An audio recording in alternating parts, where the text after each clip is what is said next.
Welcome to the Eating at a Meeting podcast. I'm your host, Tracy Stuckrath, dietary needs expert, certified meetings manager, certified food protection manager. I have searched the globe to find people and businesses who are creating safe, sustainable, and inclusive food and beverage experiences for their employees, guests, and communities. In each episode, you will find authentic conversations about how food and beverage impacts inclusion, sustainability, culture, community, health, and wellness. I know that sounds like a lot, but we're going to cover it all. Are you ready to feed engagement, nourish inclusion, and bolster your bottom line? If so, let's go. Welcome to the weekly podcast. And today I'm excited to have from London, England, Kim Arazi from Innosensi. And Kim, after curating and producing large international corporate events in the tech space for over 15 years, in 2008, she founded Innosensi, a sensory innovation studio that fuels creativity and innovation through crossmodal experiences designed to help us reconnect ourselves, each other, and the environment using principles from neuro and behavioral sciences. Innosensi experiences, which mainly take place around a dining table, which is eating at a meeting, uses sensory engagement to break down barriers, challenge assumptions, and help us innovate inside out. And I'm going to go from there instead of reading that rest of that, Kim. Welcome. Thank you. It's great to be here.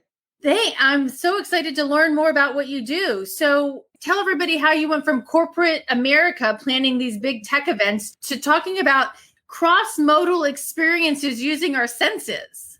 Well, as you so eloquently put, I was working in the events industry for many years and curating and producing big conferences around the globe in the tech industry from London, actually. I've been living here for 21 years. I'm from Canada, Vancouver, but I live here.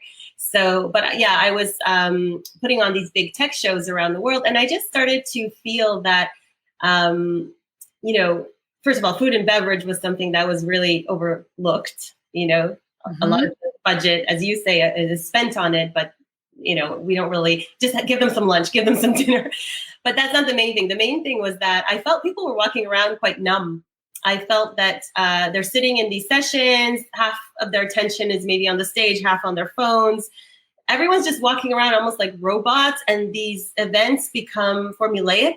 One is the same as the other, just change who's on stage, basically. And I just thought there must be more. I want to wake these people up.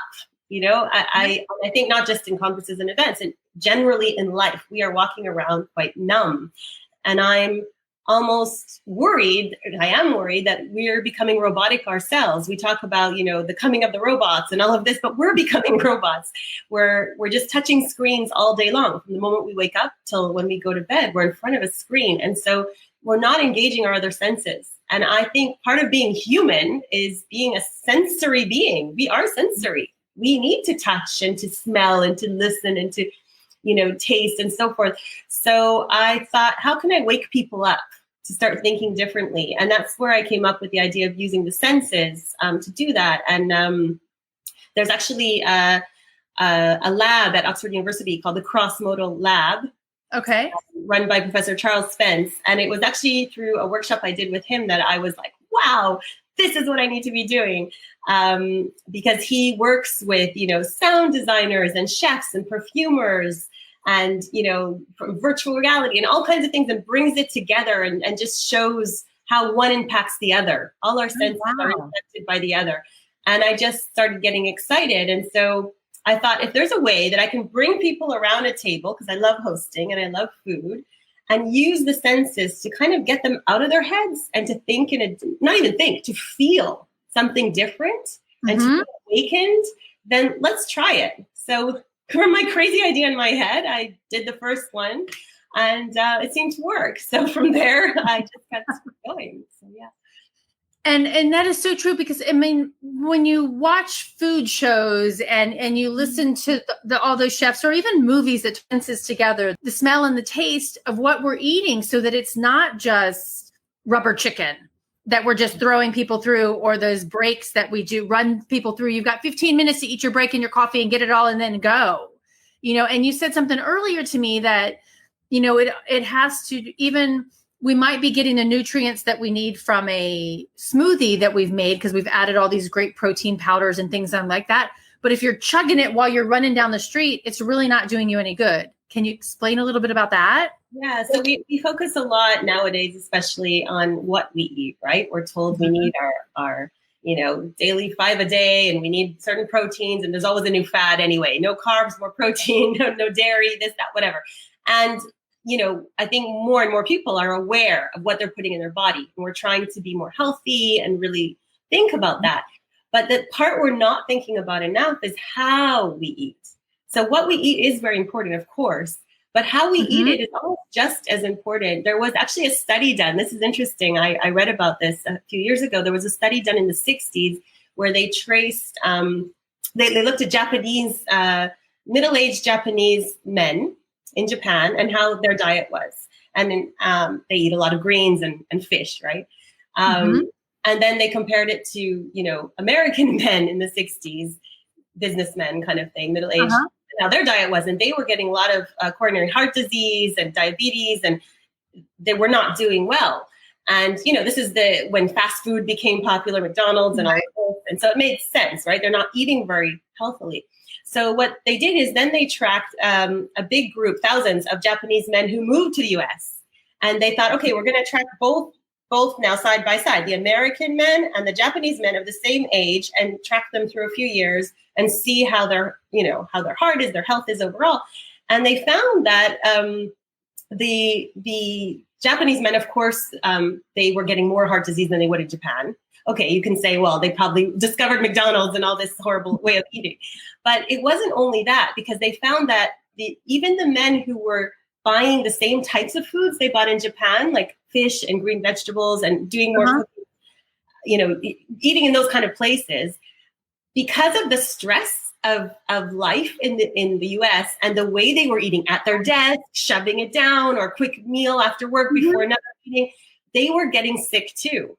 So wow, it's interesting because they automatically thought it was the diet, but it wasn't only the diet, because even the people eating the healthy food were getting sick too. So it's just to say, and if you look at the blue zone, where the blue zones in the world where people live really long and they have healthy lives, they make a big deal about sitting down at the table, commensality, sitting around a table together and making a whole production of the meal.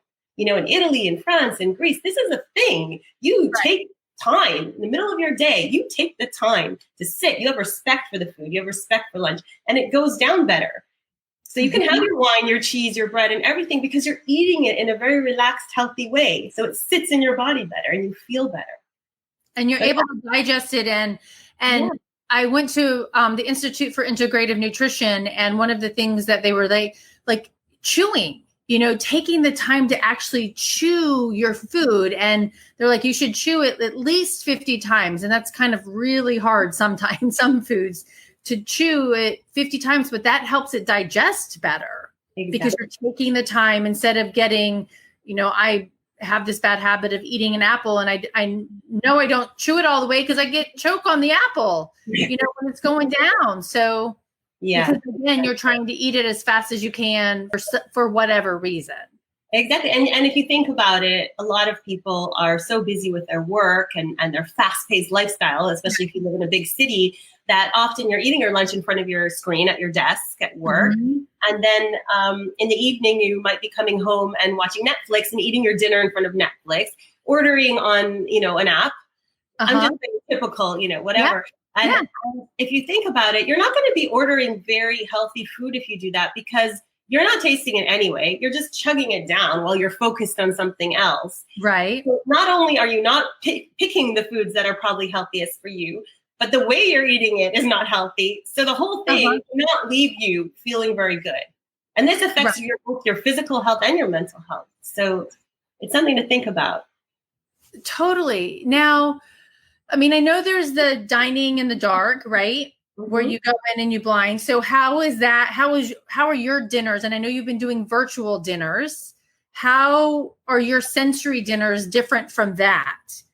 So that's one aspect of our dinners. So I have different dinners I do. So one is called Sensing the Future. And this one is created specifically for leadership teams in corporates or any companies. Oh, and it's a 5-course meal where we focus on 1 sense per course, and we practice the skills needed for the future of work. So the future of work for now, we need them now. I mean, let's face it, emotional intelligence, things like empathy and trust and creativity and negotiation and active listening. All of these things are practiced throughout the dinner through the senses. So we do use, so for our course, for example, on site, we do blindfold half the table and the other half feeds them. I don't want to say too much because I'm doing this soon for our company, but each course will be really focused on 1 sense. So you might be listening to something and eating something, and it doesn't really go together, and you're wondering, your sense of hearing is telling you it's one thing, but you don't really taste that. And it's, that's working on your critical thinking. Can you decipher without the noise? Like, can you figure it out? So we practice these skills through the senses. And by the end of the meal, you basically practiced all the skills listed in the World Economic Forum's top skills of the future. So, yeah. Wow, that's really interesting. Yeah, so that's one of our concepts. The other one that I've done quite a few times now for different organizations is called Root to Flower. And that was the very first multisensory dining experience I did. And that is all about celebrating the plant. So it's about plant-based eating and also about food waste. Root to Flower is a concept that I didn't create, but I just am promoting it through my dinner. It's about not wasting the fruits and vegetables. So if you think about it, when you cook or you make a salad or whatever, you're chopping off a big part of the vegetable, right? You might have a leek and you chop off 30 to 40% by the time you've taken off both sides, the celery or the carrots. Not only that, the farmers are only selling a certain part of the vegetable to the shops because the shops know they can't sell the other parts that people are not recognizing. So it's making people more aware that there's actually lots of parts of these fruits and vegetables that you can use. You can use the radish leaves in a salad. You can use the carrot tops in a puree. So in the Root to Flower dinner, we use every part of everything we use. So if we have carrots in one dish, the carrot tops will be found somewhere else in the meal. Everything is used. But it's also a plant-based experience where each course celebrates a different part of the plant. So we start by eating seeds and earth. Actually, out of the earth, we eat the dirt. It's edible earth. And then we go to roots. We have a course that's just roots. It can be anything from, any root vegetable, but it's done in a very creative way. Then we go to stems, then leaves, then the fruit, then the flower. And the purpose is to show people that plants can be so tasty. There's so much you can do with them. And also to give you, again, a multi-sensory experience. So with the Root to Flower, the first one I did, and I've done them many times now, we build a set. So you're in a forest. So you come in and you smell the forest, you hear the forest, you sit down at a table, your feet are immersed in the earth and the leaves. On the table, there's grass and leaves and earth. So you're really getting a fully multisensory experience eating the plant. So you leave with a very different impression of plant-based cuisine. And I also incorporate technology sometimes. So in the very first Root to Flower dining experience, we used virtual reality headsets and we had augmented reality just to take you a bit further. So again, as you described, what we do is that we always like to challenge perceptions. So we had people put on the VR headset and they were fed a little mini burger in their hand and they were eating it. And in virtual reality, they were seeing like a real barbecue and grilling, and they were smelling, the whole room smelled of barbecue, and they were hearing the sizzle of the fat on the barbecue. They really felt like they're in a barbecue. And when they took off the headset, I told them that they just ate a burger made of leeks. And they're like, but no, that's impossible. That tasted like a burger. Exactly. Your senses are telling you one thing, your sight, your smell. Actually, the taste was not of meat, but it just shows you, if you change your perception of what meat is, you might actually enjoy something that's not meat as meat. And so as you know, 70 to 90% of our taste comes through our olfactory receptors, through our sense of smell. Mm-hmm. So we can really trick ourselves that way. Right. And you're eating and you eat with your eyes, so much. Yeah. And so changing that perception, because when you go through the buffet or the grocery store, and that's why they say don't go to the grocery store when you're hungry, because you will buy all this other stuff. And everything that we see right now, with COVID, I think the biggest play on everything is that we're trying to feed people. Yeah. Because people have lost their jobs and we're worried about restaurant workers. But the thing that we're all coming together to do is feed people. And I think that shows or reiterates that is like our basic need is to eat. But I don't want us, but what you're doing is helping us, teaching us that just don't scarf it down, enjoy that. And even if you're the server in one of these food lines or the food banks, get to know those people who are coming through versus, as individuals who need food, but they're also just individuals. Yeah. And there's a lot of innovation around helping feed each other. I don't know if you have it in the US, but here we have an app called Olio. No. And it's all about food waste. It's trying to prevent food waste. Mm-hmm. So basically, if you are leaving town or whatever, you have some fruits and vegetables or whatever in your fridge. Right. Typically, we would just go, we're leaving town, throw it out or whatever. But even if you have 2 bananas and 2 tomatoes and, a few things left, why throw it? There's someone else who could use it. So you just take a picture of it in the fridge, put it on the app, and it's all location based. So your neighbor might see it and go, oh yeah, I'll come take that. And you just swap with each other. And it's so beautiful because we're helping each other and we're not wasting food. 30% of food in the world is wasted. Yeah. And that 30% is wasted at home in most of Western countries. It's all at home. So in the US, that number is 40%. Okay. 10% higher. Yeah. Did you go to the World Expo in Italy, in Milan? No, I didn't get there. Yeah, I was going for IMEX, but I'm like, oh my God, Shauna, Suko, I'm like, we've got to go to this. And the very first exhibition when you walked into the World Expo, and this was in 2015, was all about food waste. Yeah, and that just blew my mind about how much that we waste globally and, at home and at our events. And I talk about this statistic a lot is that we, food and beverages are number one expenditure on event budgets, right? And we spend the least amount of time probably planning for it and using that money. And then to think about that 40% of what we're spending is wasted. Exactly. Like, what could you do with that extra if you've got $100 budget, what could you do with that other $40 per person? Yeah. To make that experience better. Strangely enough, COVID I think, will have a positive spin on this because we can't have these open buffets where people are all touching the same food, right? It's not hygienic. It never was, but now especially we're aware of that. I heard, for example, they're like in breakfast buffets, instead of having the buffet in the hotel, they're bringing little things, individual things to each person's place setting. So you get a little bit of the egg and a little bit of the pancakes or whatever, which is probably more than enough for each person. Mm-hmm. So I think that kind of eating, taking away the open buffets where people, as you say, eat with their eyes and just giving people what they need, I think already is going to really waste. That's a really good point because, and one of the things that I've heard and I've said it myself is make your plate smaller when you're going through the buffet line, but this is going to actually help reduce that all together, make it even because your servings, I mean, think about the nutrition plates that the Canadian government and the US FDA put out about what you should actually have on your plate. And and then think about what people go through the buffet line and it's like stacked high. Mm-hmm.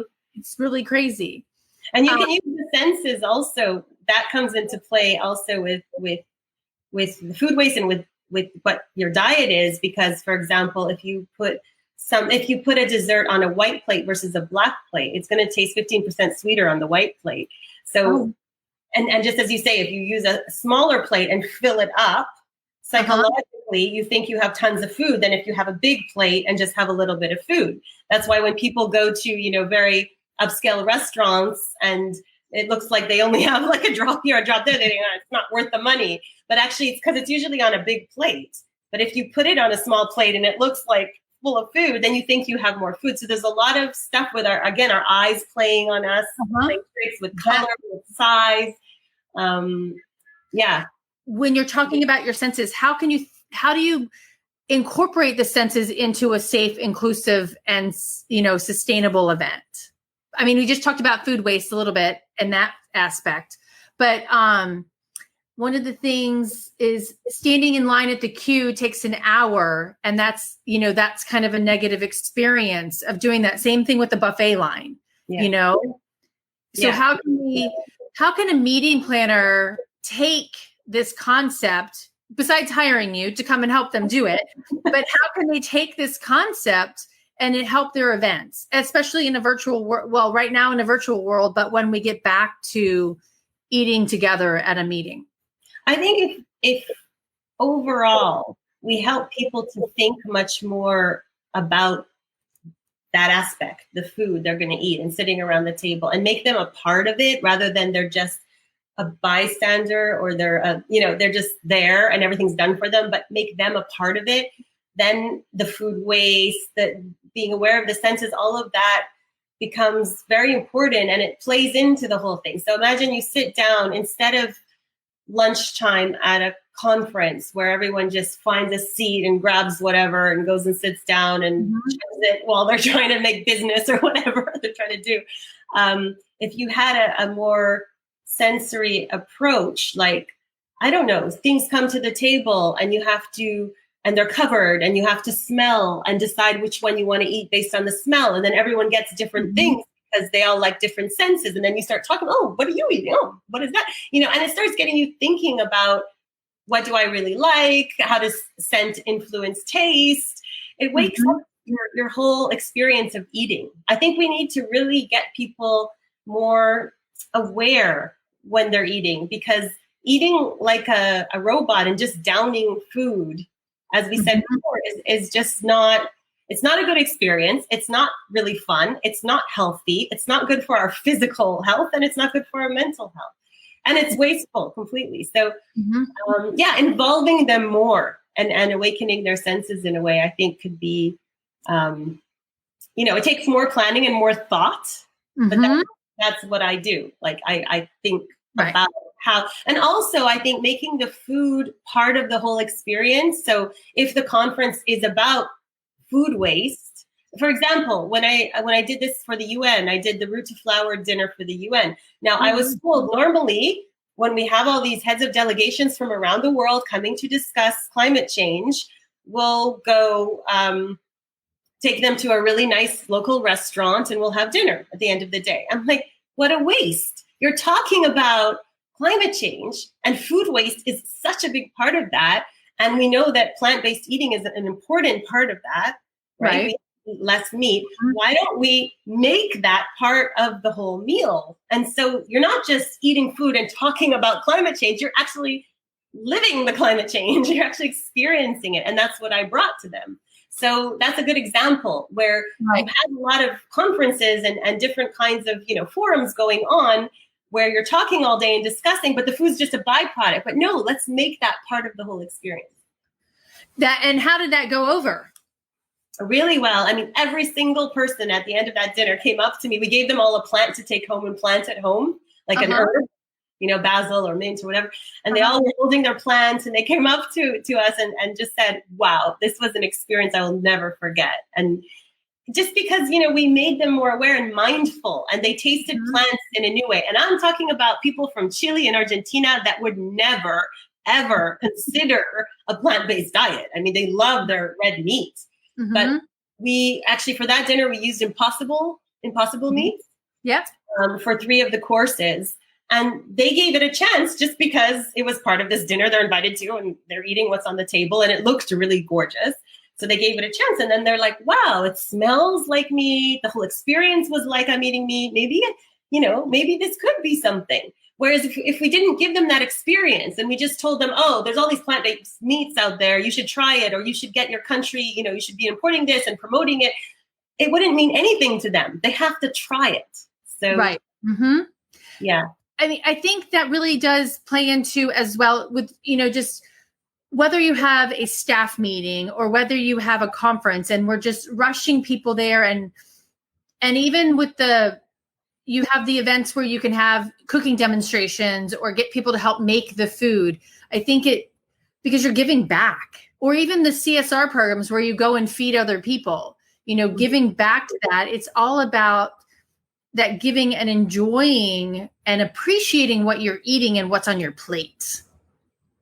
And and farm to table dinners, meeting the farmer that made your food, or the little kids who love to show, hey mom, I grew this carrot or whatever. I mean, they learn how to appreciate it even more so as well. And I think, going back to how much money we spend on food and beverage in our events, I think it's really important that we do start to do this. And maybe our events won't be as big, going forward, which will give us a little bit more time to spend on it. Let's hope, cross our fingers, right? Yeah, there was a chef, because I wanted to just say it's not about how fancy or complicated the meal is. And that's not what it's about. Simple food is the best, and any Italian will tell you that. The more simple the ingredients, the better.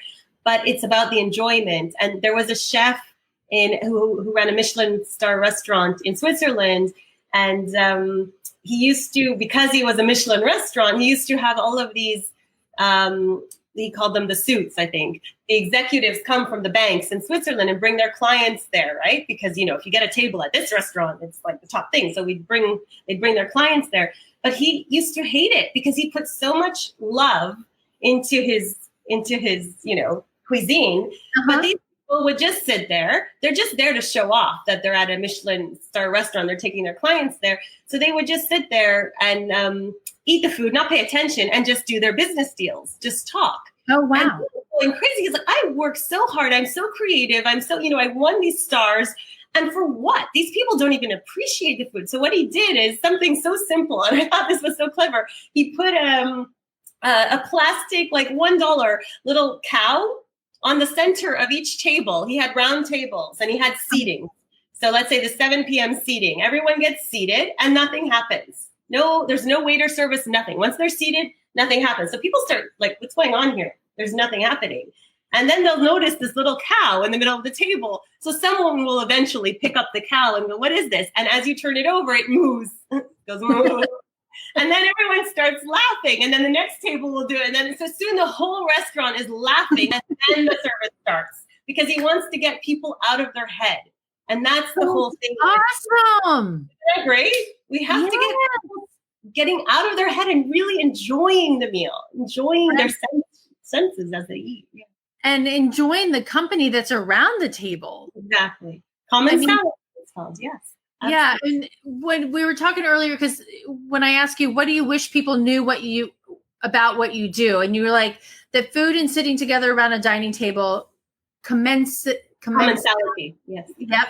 To help us connect topics and issues in a much more meaningful way. And I replied with something that, there's so many dinners that come together in conflict, because of different issues or those business meetings and they're not focusing. But when they sit down and they break bread or they share a meal together, it changes that perspective. And actually, all right, this just popped into my head. A couple of years ago, when we had all the news about all the refugees coming to all the different countries, right?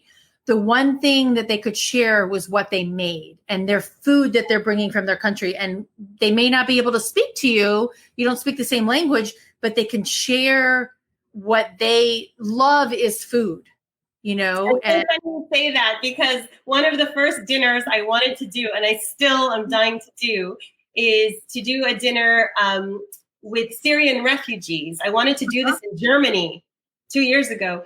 I found the chef and everything. He was a refugee. He'd been in Germany for 2 years, and he was a chef in a restaurant.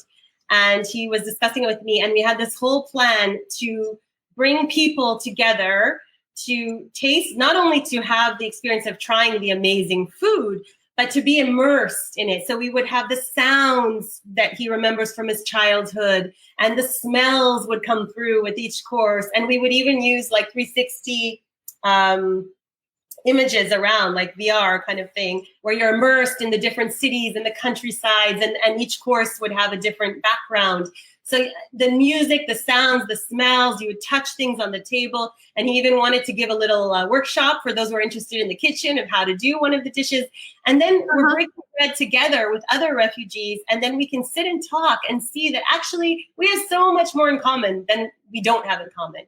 And the newspaper and the media is so good at just making people sound like numbers and sound like a problem. But these people all have a story, all have a history, and they didn't want to leave their land. They love their land. And so let's celebrate that, and let's learn about the real Syria, not the war-torn Syria that unfortunately that's all we see on the news, but let's learn where these people came from and really get to know them. So it's so funny you said refugees, because that was the first thing I thought of when I was thinking of how to do these multisensory dinners. I thought I want to bring people together who would never sit at the table together, because breaking bread together will change it. Yeah, so true. And and I always love to say that I talk to strangers, because you can't make a new friend without talking to a stranger. And, and the same thing with that. I mean, you can learn so much more about somebody with, just by sharing something, sharing a story, sharing yourself, sharing some kind of ingredient. And even it's like, oh my God, that smell. And actually that reminds me of going into my grandmother's house, the first place that I went was to the kitchen, to the candy cabinet, and then what she made and her lima beans, or, the smells of home, what those mean. And that's our senses. And it usually is typically around food. Exactly. And our memory and our emotions are directly connected to our sense of smell, and very closely linked to our sense of hearing. So people don't realize that smell triggers, and that when you think about it, that you just smell a perfume or you smell a food and it brings you back instantly, but we don't use it enough. We don't use it in our everyday life enough, and we need to incorporate it more. So cool. It's well, it is so important. Well, we are at 32 minutes actually now. I could talk to you forever about this. This is so fantastic. One question that I keep forgetting to ask everyone else, but what is your favorite food? People ask me this all the time, and I actually don't have one. I really don't. I'm very much mood and energy dependent. So, I could tell you like a certain risotto one day, that's my favorite risotto, but a different day I'll feel like something else, and that will be my favorite. I'm also Gemini, so I change all the time. So I don't have one favorite food. I really don't. That's okay. I enjoy good food. Yeah. Well, and my sister-in-law was saying this morning, or it was yesterday, she's like, it's just, you have to feed for what your body knows what it needs. Exactly. And so you're using your senses to feed your body. Yeah. Based on what you smell or hear, or the taste that you need. So that's really good. But now, my favorite drink is Campari Spritz, especially for summer. Campari. Yeah. Campari. What is Campari? So like Aperol Spritz, but with Campari. I prefer it. Okay. All right. Great. Now, I posted your website up here. What's the best way for people to reach out to you, or to learn more about what you're doing, or use their senses in seeing and hearing what you're doing? I'm working on putting a sort of showreel type video together, because for now on my website, I don't have that. There are just some photos and stuff, but go to my website, innosensi.com. You can also contact me on LinkedIn, Kim Arazi on LinkedIn. Okay. I have an Instagram account, _sensi. Those are probably the best ways. Or you can just email me directly, kim@innosensi.com. Okay, fantastic. Thank you so much. And are you doing any of I know you were doing virtual dinners. What's the next step, or what's the next thing that you're doing?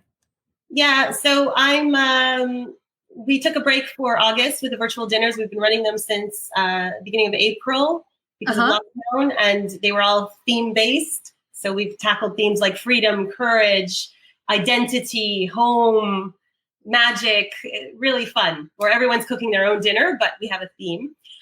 We might bring them back in September, depending. We'll see how the demand is.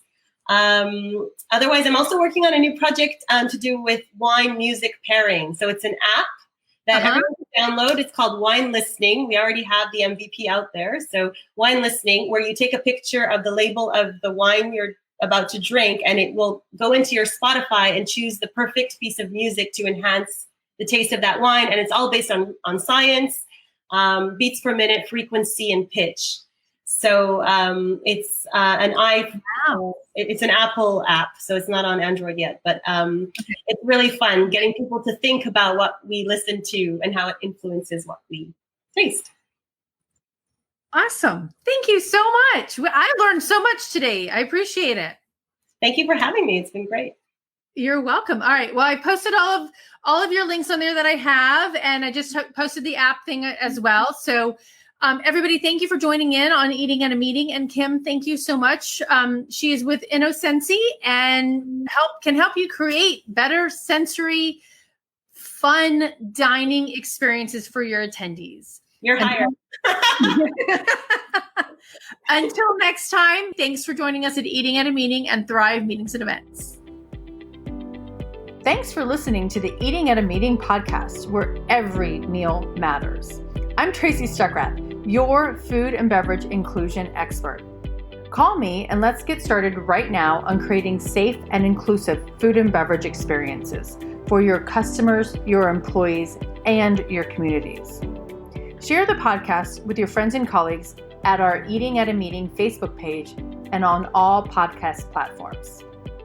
To learn more about me and receive valuable information, go to tracystuckrath.com. And if you'd like more information on how to feed engagement, nourish inclusion, and bolster your bottom line, then visit eatingatameeting.com.